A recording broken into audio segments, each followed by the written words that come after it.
इस वीडियो का credit इडुटेरिया team को जाता है। यह एक अच्छा मैगजीन आप खरीद कर पढ़ सकते हैं। तो चलिए शुरू करते हैं। आर्थिक सर्वेक्षण 2024-25। आर्थिक सर्वेक्षण 2024-25 31 जनवरी 2025 को केंद्रीय वित्त मंत्री श्रीमती निर्मला सीतारमण द्वारा संसद में पेश किया गया। 31 जनवरी 2025 को आर्थिक सर्वेक्षण हमेशा बजट से एक दिन पहले पेश किया जाता है। हमेशा एक दिन पहले।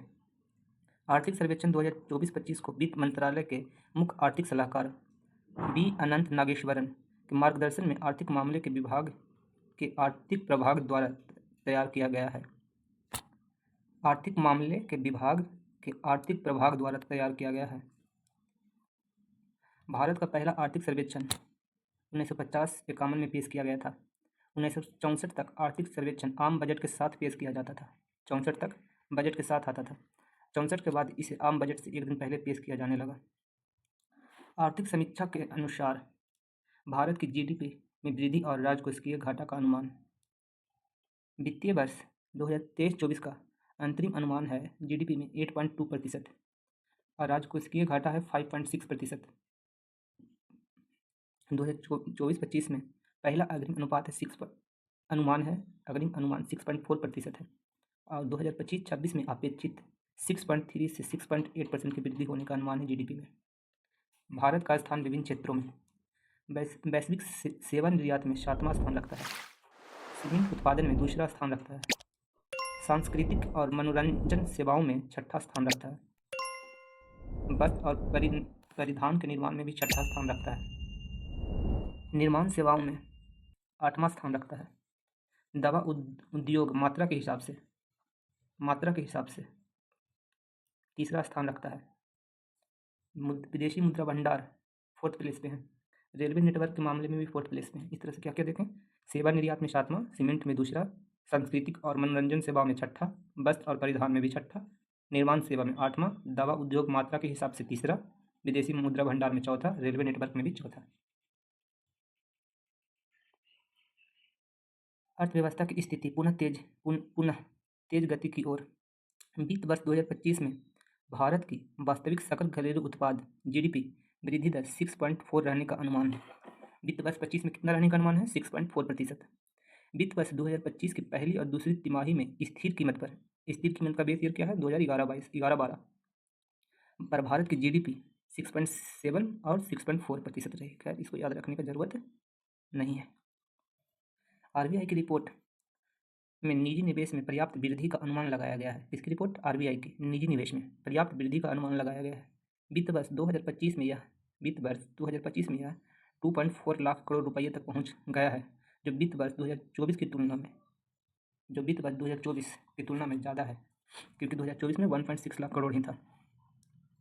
वित्त वर्ष 2025 की पहली छमाही में स्थिर कीमत पर वस्तु और गैर कारक सेवाओं के निर्यात में 5.6% वृद्धि हुई है, जबकि आयात में 0.7% की वृद्धि हुई है। सीपीआई वित्त वर्ष 2024 में 4.9 हो गया है। सीपीआई वित्त वर्ष 2024 में 4.9 हो गया है। इसे रहना कितना चाहिए? 2 ± 4 मतलब 4 ± 2 मतलब 2 से लेकर 6 तक हो सकता है। अप्रैल सितंबर 2024 में शुद्ध विदेशी पोर्टफोलियो निवेश एफपीआई प्रवाह पिछले वर्ष समान अवधि के 31.7 बिलियन अमेरिकी डॉलर से घटकर 10.6 बिलियन अमेरिकी डॉलर हो गया है। इस तरह से एफपीआई प्रवाह इस वर्ष घट के कितना रह गया है? 10.6 बिलियन अमेरिकी डॉलर, जो पिछला वर्ष कितना था? 31.7 अमेरिकी डॉलर। भारत का विदेशी मुद्रा भंडार सितंबर 2024 में 704.9 बिलियन अमेरिकी डॉलर हो गया। सितंबर 2024 में बढ़कर कितना हो गया? 704.9 बिलियन अमेरिकी डॉलर, जो 3 जनवरी 2025 को फिर से घट गया और घटकर हो गया 634.6 बिलियन अमेरिकी डॉलर। 634.6 बिलियन अमेरिकी डॉलर। बैंकिंग प्रणाली में सकल गैर निष्पादित परिसंपत्ति एनपीए घटकर 12 साल के निचले स्तर पर 2.6 पर आ गया है। एनपीए घटकर कितना आ गया? 2.6 पे। एनपीए घटकर 2.6 पे आ गया है। 2023-24 वार्षिक आवधिक श्रम बल सर्वेक्षण PLFS रिपोर्ट के अनुसार 15 वर्ष और उससे अधिक आयु के व्यक्ति के लिए बेरोजगारी दर 2017-18 में 6% से घटकर 2023-24 में 3.2% हो गया है।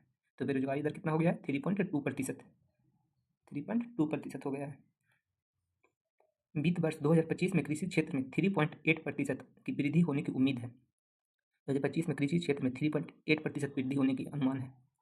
वित्त वर्ष 2025 में औद्योगिक क्षेत्र में 6.2% और सेवा क्षेत्र में 7.2% वृद्धि होने का अनुमान है।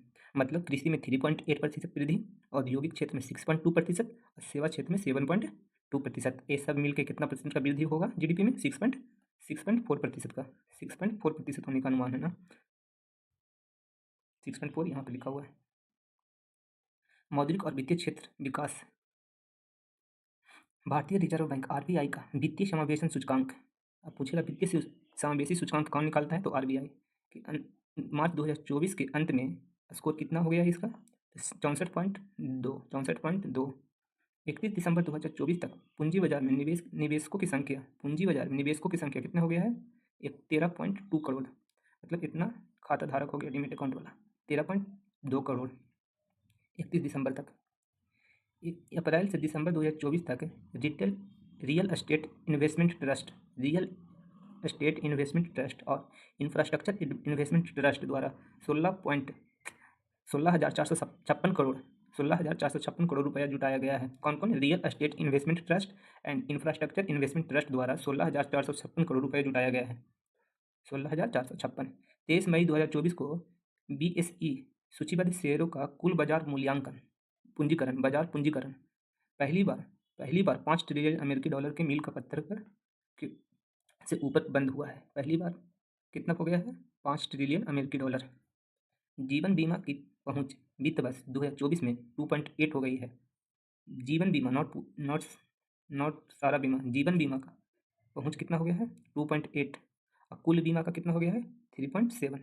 कुल बीमा का पहुंच है 3.7 और जीवन बीमा का 2.8। बीमा घनत्व मतलब प्रीमियम बटा जनसंख्या में मामूली वृद्धि देखी गई है, जो 2023 में वृद्धि हुआ है। पहली बात तो जो 2023 में 92 अमेरिकी डॉलर से बढ़कर 2024 में 95 अमेरिकी डॉलर हो गया है। 24 अगस्त 2024 को सरकार ने सरकारी कर्मचारी के लिए एकीकृत पेंशन योजना यूपीएस को मंजूरी दी है। 24 अगस्त 2024 को सरकार ने सरकारी कर्मचारियों के लिए एकीकृत पेंशन योजना को मंजूरी दी है। वैश्विक साइबर सुरक्षा सूचकांक। भारत टियर 1 में 100 स्कोर में से 98.49 स्कोर किया है। 98.49 स्कोर किया है। एफडीआई को व्यवस्थित रूप देना।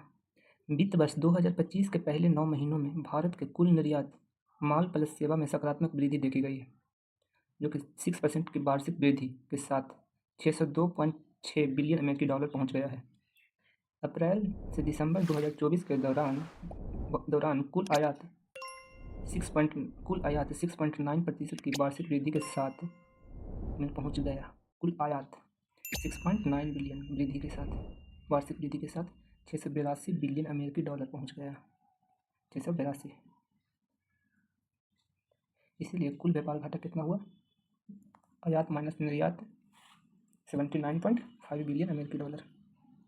भारत ने 2030 तक वस्त्र निर्यात में 150 बिलियन अमेरिकी डॉलर का लक्ष्य रखा है। 2030 तक 150 बिलियन अमेरिकी डॉलर का लक्ष्य रखा है। दूरसंचार, कंप्यूटर और सूचना सेवाओं में भारत वैश्विक निर्यात बाजार का 10% हिस्सा रखता है। 10% हिस्सा रखता है दूरसंचार, कंप्यूटर और सूचना सेवा में, और दुनिया का दूसरा सबसे बड़ा निर्यातक है। भारत का B2C ई कॉमर्स बाजार, B2C business to consumer e commerce बाजार 2026 तक 150 बिलियन अमेरिकी डॉलर तक बढ़ने का अनुमान है। वहीं भारत का ई कॉमर्स बाजार 2030 तक 200 से 300 बिलियन अमेरिकी डॉलर तक बढ़ने की उम्मीद है। वित्त वर्ष 2025 के पहले 8 महीने के दौरान भारत में शुद्ध एफडीआई 0.48 बिलियन अमेरिकी डॉलर रहा।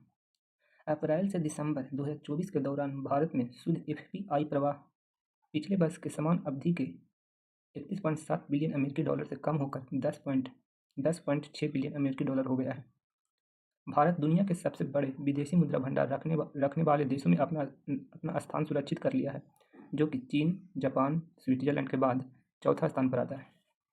फोर्थ, अर्थव्यवस्था के कीमतों और मुद्रास्फीति उतार चढ़ाव को समझना। IMF ने भारत के लिए वित्त वर्ष 2025 में 4.4% और वित्त वर्ष 26 में 4.1% मुद्रास्फीति दर का अनुमान लगाया है। अंतर्राष्ट्रीय मुद्रा कोष 2024 और 2025 के लिए क्रमशः 3.2% और 3.3% वैश्विक आर्थिक वृद्धि का अनुमान लगाया है। वैश्विक आर्थिक वृद्धि कितना होगा 2024 में? 3.2 और 2025 के लिए 3.3% का वैश्विक आर्थिक वृद्धि का अनुमान लगाया है। वित्त वर्ष 2025 में खुदरा मुद्रास्फीति घटकर 4.9 हो गया है। खुदरा मुद्रास्फीति घटकर 4.9 हो गई, जो वित्त वर्ष 2024 में 5.4% थी। और कोर मुद्रास्फीति अपनी सबसे निचले स्तर पर पहुंच गई है। उपभोक्ता खाद्य मूल्य सूचकांक 2024 में 7.5 से बढ़कर यहाँ पर ध्यान रखने वाला बात है, बढ़कर वित्त वर्ष 2025 में 8.4 हो गया है। खुदरा मुद्रास्फीति घट गया है, 4.9 हो गया है। कोर मुद्रास्फीति अपने निचले स्तर पर है, बट उपभोक्ता खाद्य मूल्य सूचकांक में वृद्धि हुआ है, बढ़ के 8.4 हो गया है। मध्यम अवधि का परिदृश्य, गैर विनियमन से विकास को बढ़ावा। भारत को विकसित भारत वित्तीय लक्ष्य को प्राप्त करने के लिए लगभग 1-2 दशक तक स्थिर कीमतों पर औसतन 8% वृद्धि दर हासिल करनी होगी, जो कि अभी 6.4% है। खान मंत्रालय ने भारत की आर्थिक सुरक्षा के लिए 33 महत्वपूर्ण खनिजों का विश्लेषण किया है। खान मंत्रालय कितना महत्वपूर्ण खनिज? 33 महत्वपूर्ण खनिजों का विश्लेषण किया है। भारत 75% लिथियम आयन बैटरी चीन से मंगवाता है। 75%। निवेश और अवसंरचना अनवरत रहे। केंद्र सरकार द्वारा प्रमुख बुनियादी ढांचा क्षेत्रों पर पूंजीगत व्यय वित्त वर्ष 2024 तक 38.8% की दर से बढ़ाया गया है।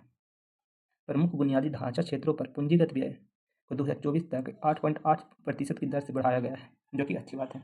भारतीय रेलवे ने 2029-30 तक 30 गीगावाट अक्षय ऊर्जा का लक्ष्य रखा है। 30 गीगावाट। भारत में कुल 63.4 लाख किलोमीटर सड़क नेटवर्क है। कुल नेटवर्क कितना है? 63.4 लाख किलोमीटर का सड़क नेटवर्क, जिसमें 1,46,095 किलोमीटर राष्ट्रीय राजमार्ग है, मतलब NH है। वित्त वर्ष 2025 में 5,853 किलोमीटर NH का निर्माण हुआ। 25 में कितना निर्माण हुआ है? 5,853 किलोमीटर NH का निर्माण हुआ है। NH कुल सड़क माल यातायात का लगभग 40% वहन करता है, और जो NH है, जो कि कितना है? 1,46,195 किलोमीटर, उस पर कुल सड़क माल यातायात का लगभग 40% वहन करता है। कुल माल यातायात का नहीं, सड़क माल यातायात का। राष्ट्रीय औद्योगिक गलियारा विकास कार्यक्रम का उद्देश्य 4 उन्नत औद्योगिक शहर बनाना है। पहला शहर धोलेरा में है, जो धोलेरा कहाँ है? गुजरात में। दूसरा है सिंद्रा बेडिकिन, कहाँ बनाया जाएगा? सिंद्रा बेडिकिन, महाराष्ट्र में। ग्रेटर नोएडा उत्तर प्रदेश में बनाया जाएगा। विक्रम उद्योगपुरी बनाया जाएगा मध्य प्रदेश में। नवंबर 2024 तक बिजली क्षेत्र की स्थापित क्षमता 2024 तक स्थापित क्षमता कितनी है? 456.7 गीगावाट। नवीकरणीय ऊर्जा अब भारत की कुल स्थापित क्षमता का लगभग 47% है। कुल कितना है? 47% है, मतलब 546.7 गीगावाट का 47% नवीकरणीय ऊर्जा है। भारत वर्तमान में 56 सक्रिय अंतरिक्ष परिसंपत्ति का संचालन करता है। 56 सक्रिय अंतरिक्ष परिसंपत्ति, जिसमें सबसे ज़्यादा है 24 पृथ्वी अवलोकन उपग्रह, 19 संचार उपग्रह, 9 नेविगेशन उपग्रह और 4 वैज्ञानिक उपग्रह। कैसे? 24 पृथ्वी अवलोकन, 19 संचार उपग्रह, 9 नेविगेशन उपग्रह और 4 वैज्ञानिक उपग्रह। उद्योग समग्र व्यवसायी सुधार। भारत विनिर्माण में वैश्विक हिस्सेदारी का 2.8% योगदान देता है। भारत विनिर्माण में वैश्विक हिस्सेदारी का 2.8% योगदान देता है विनिर्माण में, जबकि चीन 28.8% योगदान देता है। चीन को इसलिए विश्व का फैक्ट्री बोला जाता है, क्योंकि 28% सामान तो वहीं से बनता है। वित्त वर्ष 2025 में औद्योगिक क्षेत्र में 6.2% की वृद्धि हुई है। 6.2% की वृद्धि हुई है। औद्योगिक क्षेत्र में कितना वृद्धि हुआ है? 6.2% की वृद्धि हुई है। चीन के बाद भारत दुनिया का दूसरा सबसे बड़ा सीमेंट उत्पादक है। वित्त वर्ष 2024 में सीमेंट उत्पादन 427 मिलियन टन हुआ। घरेलू सीमेंट खपत लगभग 290 किलोग्राम प्रति व्यक्ति है। 290 किलोग्राम प्रति व्यक्ति, जबकि वैश्विक स्तर पर 540 किलोग्राम प्रति व्यक्ति है। मैंने वैश्विक स्तर से लगभग हम सब दुगने से थोड़ा दुगना है हमारा लगभग वैश्विक स्तर पर खपत, दुगना से थोड़ा सा कम। फिर भी हम सब दूसरा सबसे बड़ा सीमेंट उत्पादक देश है। भारत में स्टील स्क्रैप की कुल घरेलू खपत 30 मिलियन टन है, जिसमें 5 मिलियन टन आयात किया जाता है। स्टील स्क्रैप का कुल घरेलू खपत कितना है? 30 मिलियन टन, जिसमें 5 मिलियन टन मतलब 25 मिलियन टन घरेलू उत्पादन होता है, 5 मिलियन टन आयात करना पड़ता है। वित्त वर्ष 2024 में इलेक्ट्रॉनिक सामान का घरेलू उत्पादन बढ़कर 9.52 लाख करोड़ रुपया हो गया है। इलेक्ट्रॉनिक सामानों का घरेलू उत्पादन बढ़कर 9.52 लाख करोड़ रुपया हो गया है। भारत ने स्मार्टफोन आयात पर अपनी निर्भरता कम कर दी है। अब 99% स्मार्टफोन घरेलू स्तर पर निर्मित किए जाते हैं। भारत का इलेक्ट्रॉनिक बाजार वैश्विक बाजार का 4% प्रतिनिधित्व करता है। 4% प्रतिनिधित्व करता है भारत का इलेक्ट्रॉनिक बाजार वैश्विक बाजार का। भारत वस्त्र और परिधान में छठा सबसे बड़ा निर्यातक है।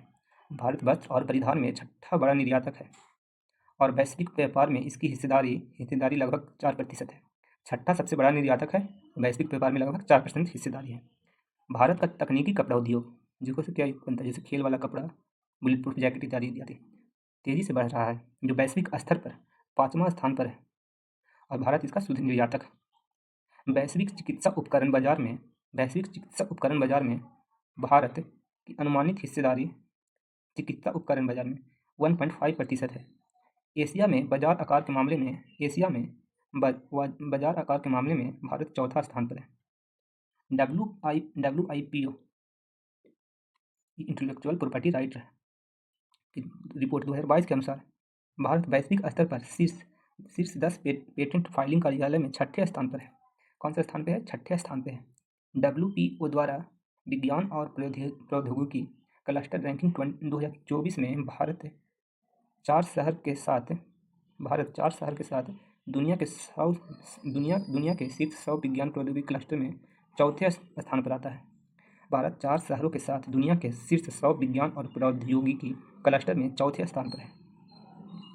वित्त वर्ष 2021 में अनुसंधान एवं विकास पर सकल व्यय अनुसंधान और 2021 में 24 में 21 में अनुसंधान एवं विकास पर सकल व्यय 1,27,381 करोड़ रुपया हुआ है।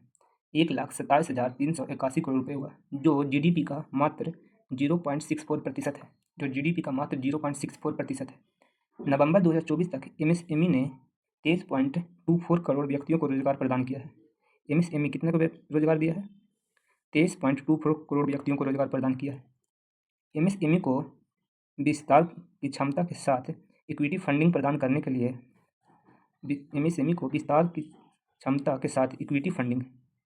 फंडिंग प्रदान करने के लिए सरकार ने 50,000 करोड़ रुपये के साथ आत्मनिर्भर भारत कोष शुरू किया है। क्या शुरू किया है? 50,000 करोड़ राशि के साथ आत्मनिर्भर भारत कोष।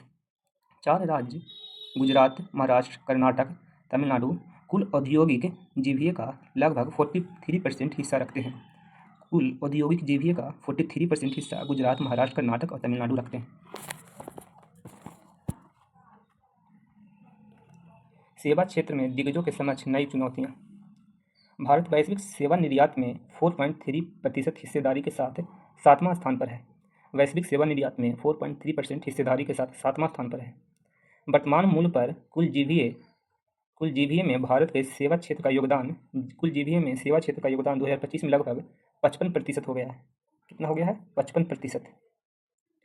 वर्ष 2024 में भारत के सेवा निर्यात में कंप्यूटर सेवाओं और व्यावसायिक सेवाओं का निर्यात लगभग 70% था।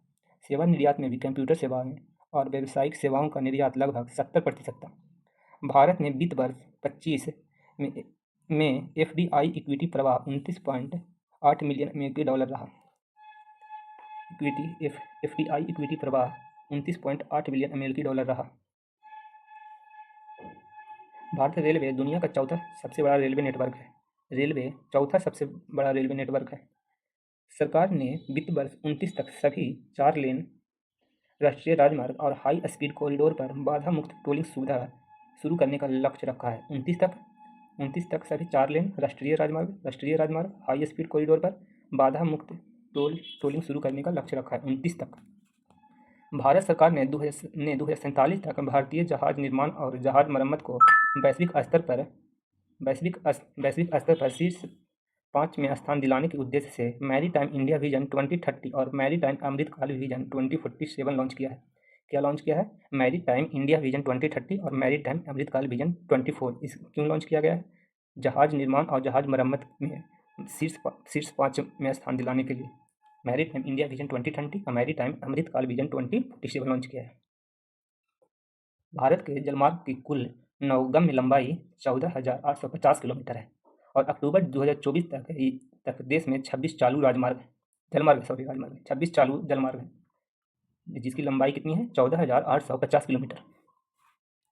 पर्यटन क्षेत्र का सकल घरेलू उत्पादन में योगदान वित्त वर्ष 2023 में महामारी के पूर्व स्तर 5% पर पहुंच गया। पर्यटन क्षेत्र ने वित्त वर्ष 23 में 7.6 करोड़ नौकरियां पैदा की थी। कितनी नौकरियां पैदा की थी? 7.6 करोड़ नौकरियां। वित्त वर्ष 23 में 7.6 करोड़ नौकरियां। पर्यटन के माध्यम से विदेशी मुद्रा आय 28 बिलियन अमेरिकी डॉलर थी। आय कितनी थी? 28 बिलियन अमेरिकी डॉलर। 2024 में वैश्विक रियल एस्टेट पारदर्शिता सूचकांक में 89 देश में 31वें स्थान पर भारत था। वैश्विक रियल एस्टेट पारदर्शिता सूचकांक में 31वां स्थान पर था।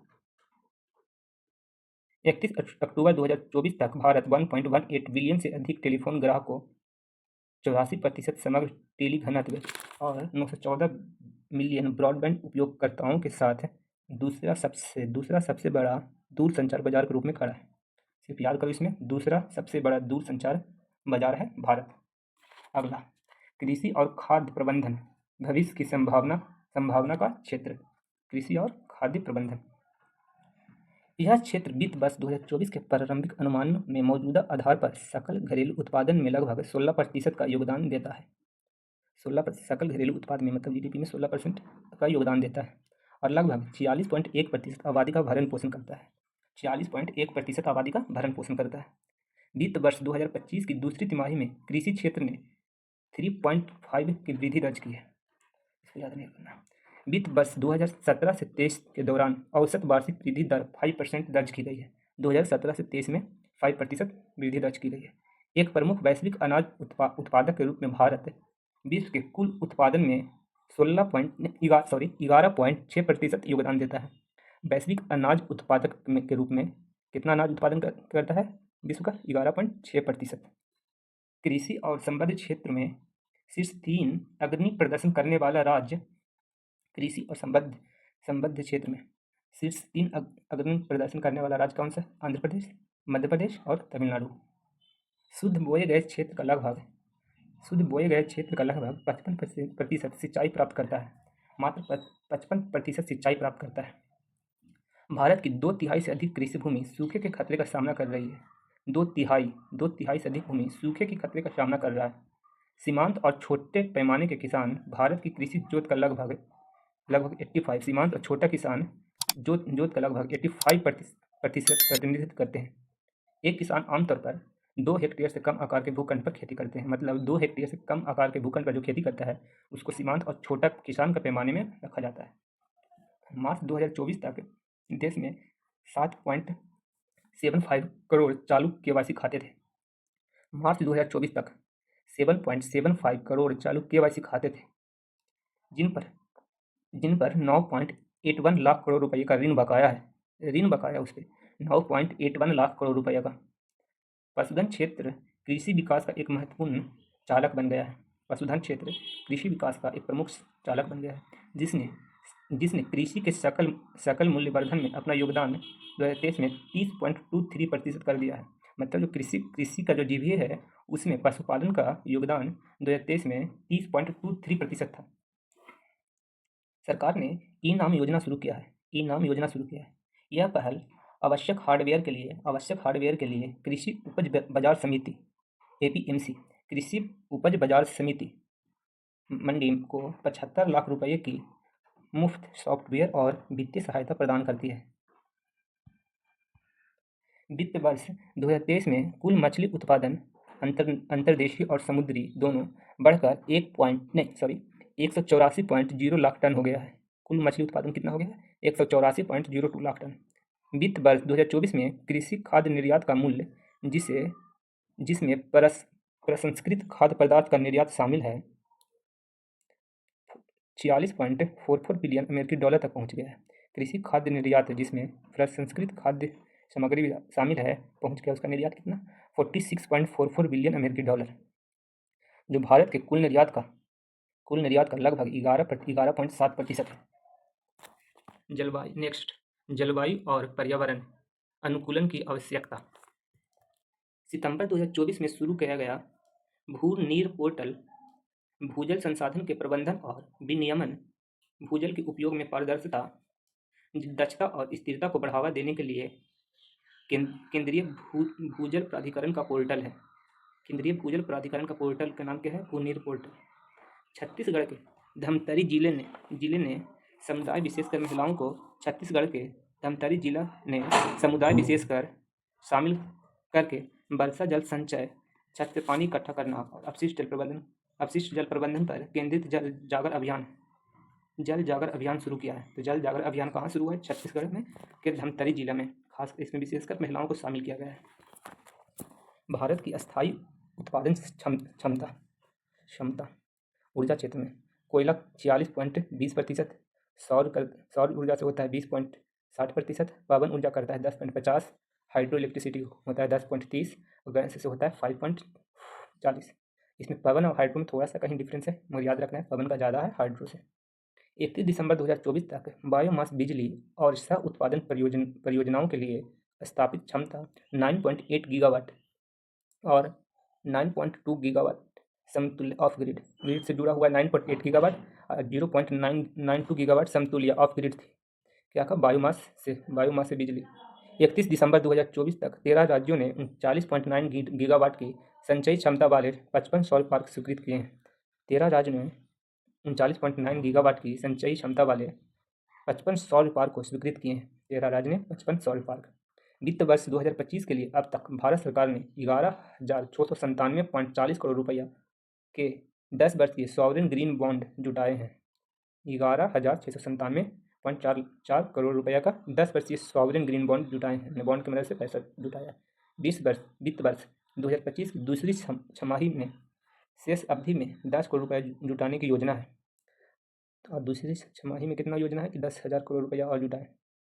मिशन लाइफ का लक्ष्य 2022 से 28 तक पर्यावरणीय कार्रवाई के लिए विश्व स्तर पर नॉर्थ इंडिया से विश्व स्तर पर 1.1 मिलियन लोग को संगठित करना है, जिसके तहत 2028 तक भारत के 80% गांव और शहरी क्षेत्र पर्यावरण के अनुकूल बन जाएं। 2028 तक 80% गांव और शहरी क्षेत्र पर्यावरण के अनुकूल बन जाएं। अगला, सामाजिक क्षेत्र पहुंच का विस्तार करना और सशक्तिकरण को प्रोत्साहन। शिक्षा पर व्यय बढ़कर 2025 में 9.2 लाख करोड़ रुपया हो गया है। वहीं स्वास्थ्य पर व्यय बढ़कर 6.1 लाख करोड़ रुपया हो गया है। वित्त वर्ष 2022 में स्वास्थ्य पर प्रति व्यक्ति व्यय मौजूदा कीमतों पर 6,602 रुपया प्रति व्यक्ति होने का अनुमान है। वित्त वर्ष 2022 में स्वास्थ्य पर प्रति व्यक्ति व्यय मौजूदा कीमतों पर, स्थिर कीमतों पर नहीं, मौजूदा कीमतों पर 6,602 रुपया प्रति व्यक्ति होने का अनुमान है। 2023-24 में ग्रामीण और शहरी भारत में औसत मासिक प्रति व्यक्ति व्यय क्रमशः 4,122 और 6,996 होने का अनुमान है। भारत की स्कूली शिक्षा प्रणाली 24.8 करोड़ छात्रों को सेवा प्रदान करती है। स्कूली शिक्षा प्रणाली 24.8 करोड़ छात्रों को, जिसमें सरकारी स्कूल का हिस्सा 69% है। मतलब 69% स्कूली शिक्षा मिलता है सरकारी स्कूल से। प्राथमिक स्तर पर स्कूल छोड़ने वाले की दर में लगातार कमी आई है। प्राथमिक स्तर पर स्कूल छोड़ने में लगातार कमी आई है, जो 1.9% है।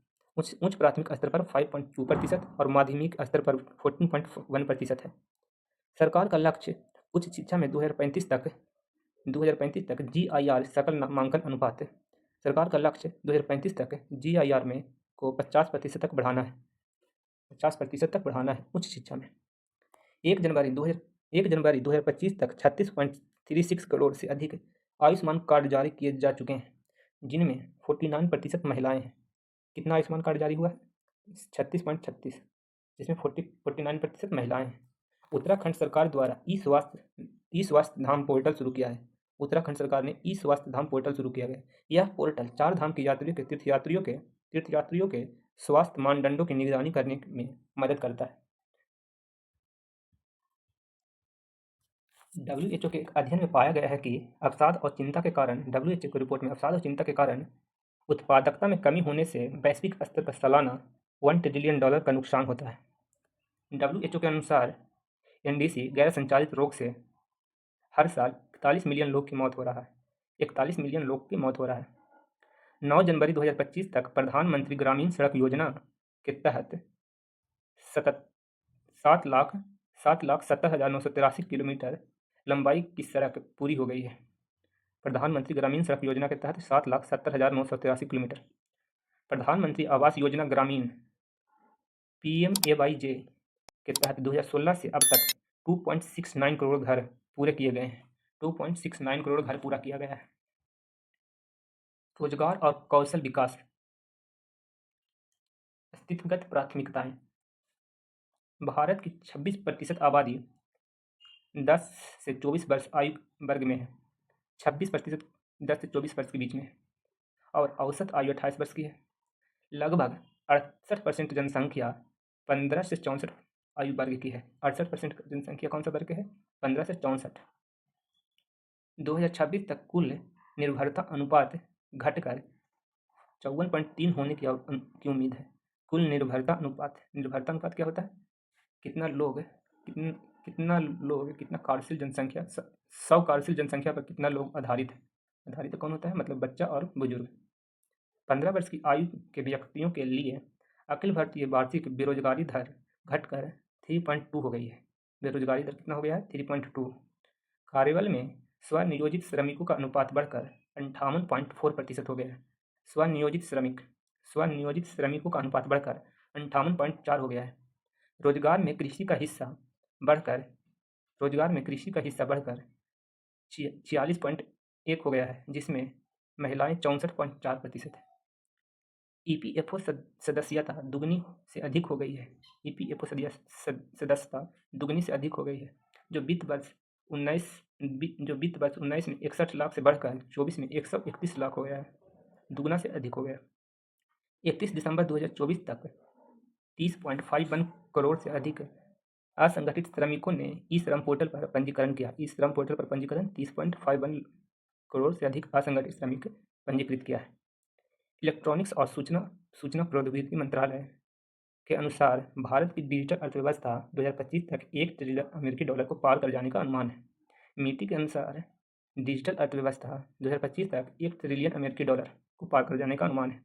नीति आयोग के अनुसार 2029-30 तक गिग वर्कफोर्स 29-30 तक 23.5 करोड़ तक पहुंचने का अनुमान है। 23.5 करोड़ तक। भारत में अक्षय ऊर्जा क्षेत्र में नौकरियों की कुल संख्या 2023 में अनुमानतः 1.02 मिलियन तक पहुंच गई है, जिसमें 4 लाख मतलब 10 लाख में से 4 लाख नौकरियां सीधे जल विद्युत क्षेत्र से आती हैं। 65.3% कार्यबल को किसी भी प्रकार का व्यावसायिक प्रशिक्षण प्राप्त नहीं है। 65% को व्यावसायिक प्रशिक्षण प्राप्त नहीं है। भारत में प्रवासी आबादी 32 मिलियन है। भारत से प्रवासी आबादी कितना है? 32 मिलियन। नेक्स्ट, AI के युग में श्रम व्यवस्था संकट या उत्प्रेरक। अंतर्राष्ट्रीय श्रम संगठन ILO का अनुमान है कि AI के कारण वैश्विक स्तर पर 75 मिलियन नौकरियां स्वचालन के पूर्ण जोखिम में है। IIM अहमदाबाद सर्वेक्षण में बताया गया है कि सर्वेक्षण में शामिल 68% कर्मचारी को उम्मीद है कि अगले 5 वर्ष में उनकी नौकरी AI द्वारा खा लिया जाएगा। NASSCOM का अनुमान है भारतीय AI बाजार 2027 तक 25 से 35% CAGR की दर से बढ़ेगा। 20 से 35। भारत को बढ़ते कार्यबल की जरूरत को पूरा करने के लिए 2030 तक गैर कृषि क्षेत्र को हटाकर सालाना 78.5 लाख नौकरियां पैदा करनी होगी। कार्यबल की जरूरतों को पूरा करने के लिए हर साल 78.5 लाख नौकरियां पैदा करनी होगी। थैंक यू आप लोग को सुनने के लिए। आज के लिए इतना ही।